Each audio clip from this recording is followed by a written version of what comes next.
Hello, welcome to the Hall of Fame interview. And today we have Dr. Narghis with us. I'll tell her background a little bit. She is a MBBS and she has done post-graduation in physiology as well as family medicine. And she started her own Fatima clinic in Chennai within 3 months of joining the academy. And let us hear more from Narghis. First of all, Narghis, congratulations for becoming a Hall of Fame member and achieving your dreams.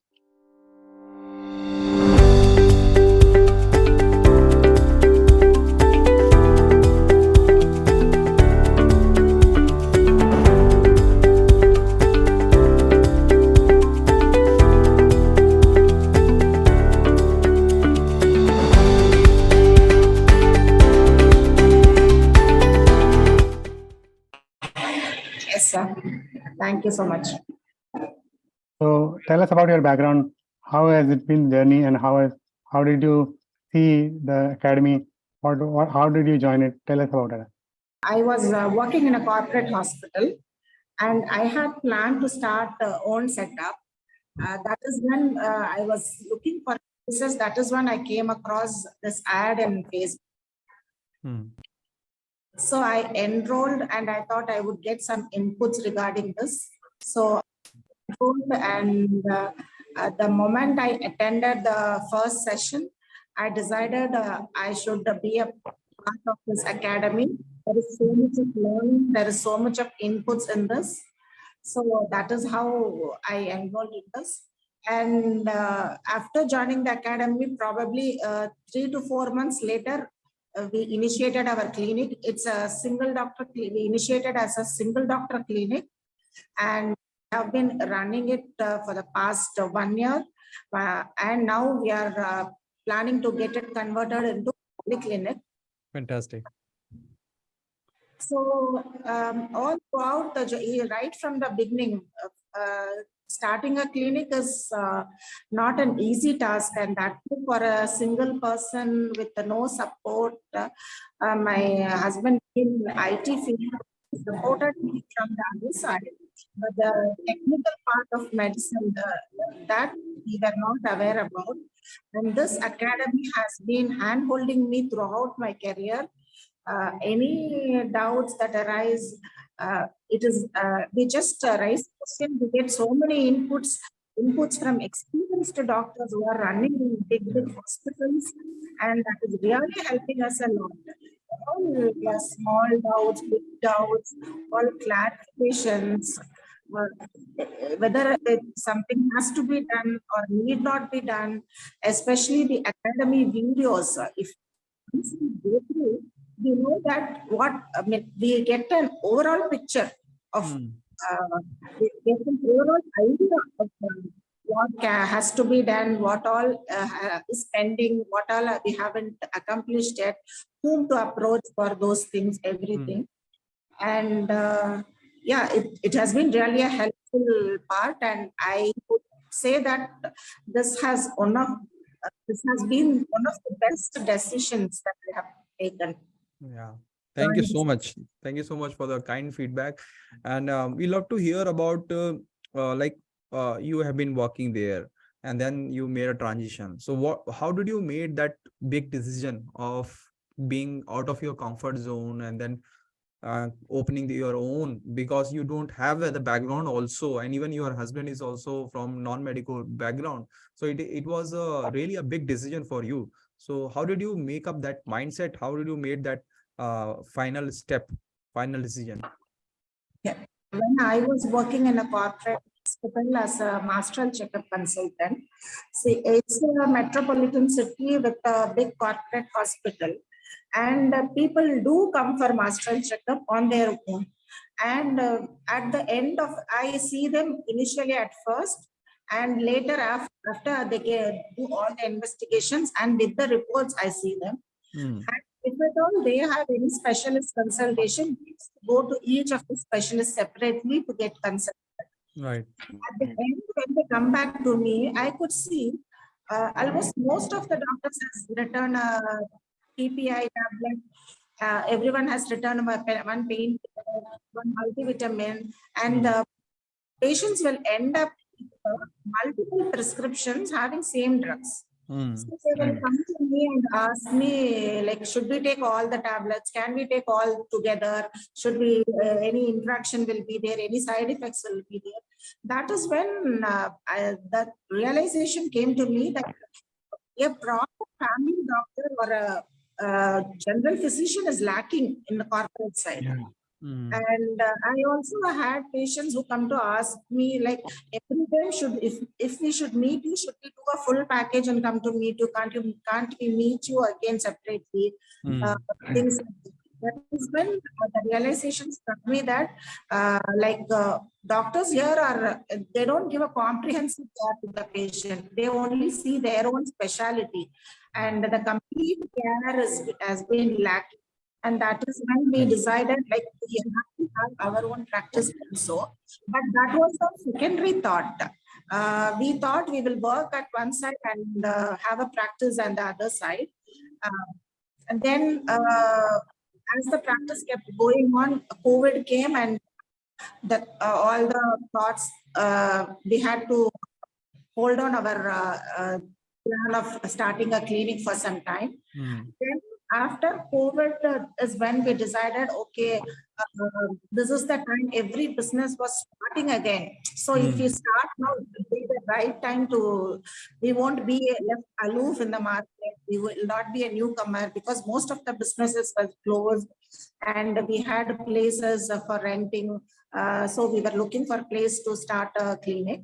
And that is exactly when I came across this academy. And in this academy, while attending the first session, I came to know about all the statutory clearances that we have to get, how much of area is needed for us for setting up a clinic, all those small details, how to approach for fire safety, for pollution board clearance, all these things I was not at all aware of while starting. Then slowly, one by one, we started doing, we rented a shop. We hired an architect and get it designed as a clinic space with a waiting space, with a reception and 2 consulting rooms. With in the future, maybe we can call some other doctor for consulting. And that is how we started our clinic. Great. What a journey. A lot of people. I suppose you are now going from single doctor clinic to polyclinic, right? Yes. So you have grown in confidence. How has the community helped you to grow in confidence? The Doctorpreneur community. Definitely, like, there are a lot of big doctors who are owning multi-specialty hospitals. While seeing that, I get a feeling that maybe someday we should also open a big hospital. We are just starting with a clinic. So when I thought I was starting a clinic is a big task, I saw people who are running big hospitals, getting contract for signing ICUs, 30-bedded hospital, 50-bedded hospitals, and that is when I realized, no, we are not taking a big leap. We are just starting. We have maybe there are a lot of things that we can actually do. We are just in the beginning phase. Great.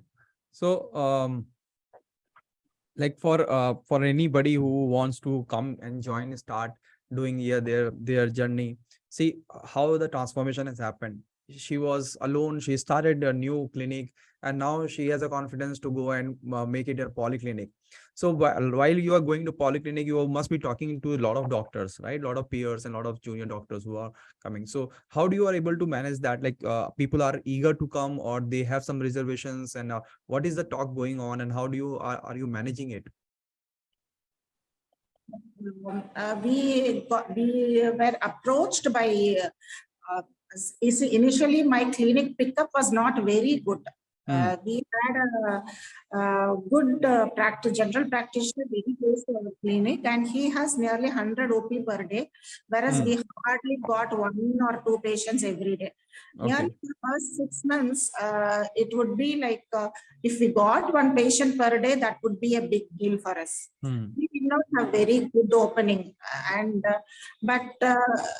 we stayed there entire day. We opened the clinic entire day from morning 9 onwards till full in time. We had staffs to engage the entire day. And I also used to be available most of the time. And slowly the word of mouth went on. We conduct camps, like even I have asked a question in this academy, like what clear your doubt, something. I asked how to increase the patient flow and all, I remember. And camps and all. So I did conduct camps in nearby apartments. Some nearly 10 or 12 camps we conducted, but no, the outcome was not that good in camps. People don't move out of their houses with camps and correct. only when they have the need, they search for it. And once they search for it, they come back with the entire family. So the word of mouth is the main key point that has been working with my clinic.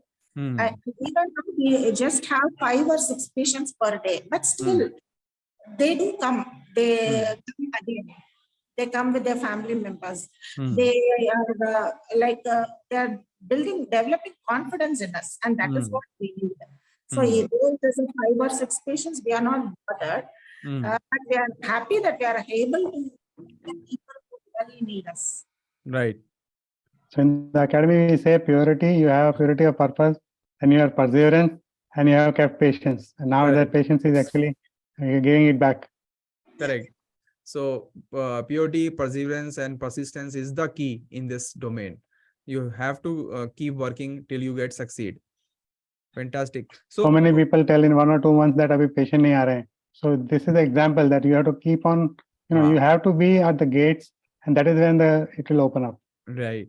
You have to keep persisting. Even if there is no patient in the starting, 0 patient, but you have to be there 9 to 8 in the evening, so that when the patient will come, you are not sure, but you should be fully dedicated to your cause. Fantastic. So did any digital marketing thing, invested in digital marketing, website making, and some campaigns? How was your experience with that? Okay. The digital marketing part, we did all pamphlets in newspapers, conducting camps in apartments, doing free consultation camps, everything we tried. All the physical marketing part we did. But the digital marketing part, I attended the session and I was approached by, I also approached a few companies for digital marketing. And we also got calls from some people saying, we will prepare posters for you. We will do, it's paid according to the number of posters. Each poster is around 50,000 or something. We will give you posters once every week. We will handle your social media, everything. To be fairly saying, I did not have so much money to give for digital marketing, and I was not able to judge the returns from digital marketing. The pamphlets I can judge, at least if I give 100 pamphlets, 1 or 2 will come back. But regarding this digital marketing, we did not have any idea, so we did not venture into it. But we kept up our Google page updated. Google website, we had it updated. Then any queries we get, we used to reply as and when we get it. And we asked our patients to post Google reviews for us. And eventually now we are getting patients who look into Google, who look for a doctor in our near my area, who look into Google reviews and come back to us. Yes. Good. So basically, you have made your GMB profile updated, right? Yes. Google My Business profile. So basically, one message for everybody that even if you are not having a website, ideally you should have should have one website, but at least the GMB page should be updated. Have your phone number so that people, if they require you, they can trace you and find out and come to you. Correct. And see, even if what Dr. Narghis has done is not paid marketing, but inorganically she was doing, right? So she was updating the GMB profile and answering queries. All those things are also digital marketing. Only thing that you have not paid for it, you have not done paid campaigns. That is perfectly okay. Whenever you have the bandwidth of budget, you should start doing that. But at least you are aware of the impact the digital will create. So you are doing it by yourself. That is also well done, because word of marketing and your digital presence should be there so that people can find it out. So good work. Okay, so my next question is about how your HR is being dealt with. How did you start it, and then is there any difficulty in between, and then somebody has left or somebody joined, and then how do you take care of transition period and HR issues as you are growing also now? Yeah. I employed, basically I had two staffs, one in the entire morning hours and one in the evenings. For the 1 year, I trained them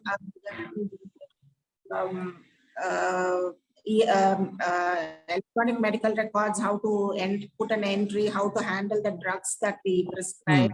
All the everything little by little. We started with Excel, and little by little we moved on to software.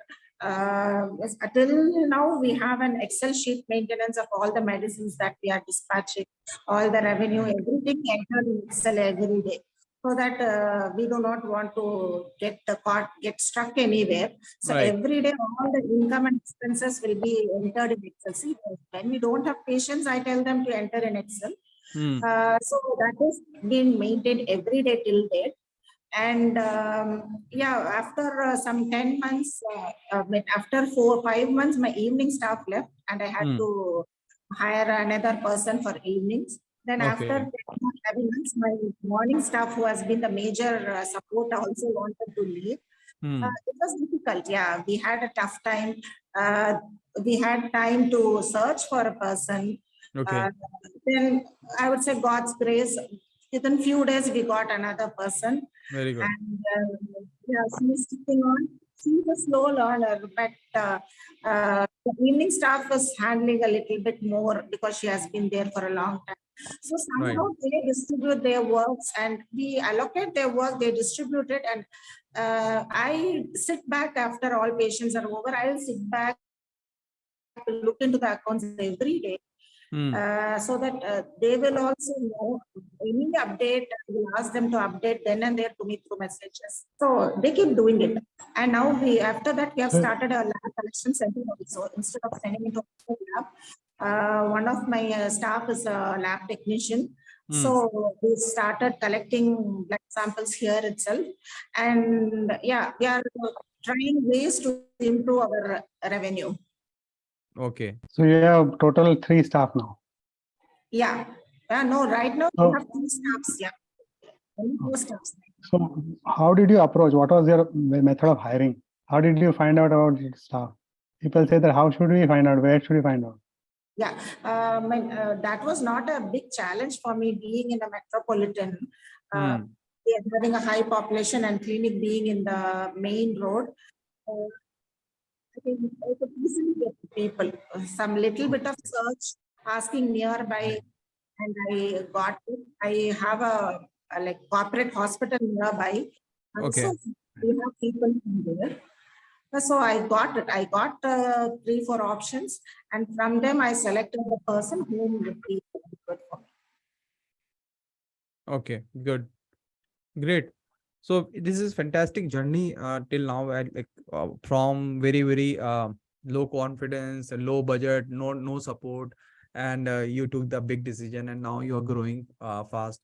And I can foresee that you will be growing multiple branches within the Chennai, and then you can even go your brand to the pan India or even outside India, right?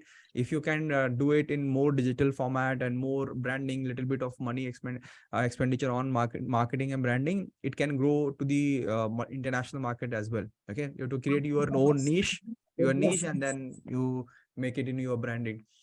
So well done, fantastic to have you. I think this has been learning interview and learning session for all of us who are watching, because if Dr. Narghis without any background and support can do it, lot of us who are watching have much better condition.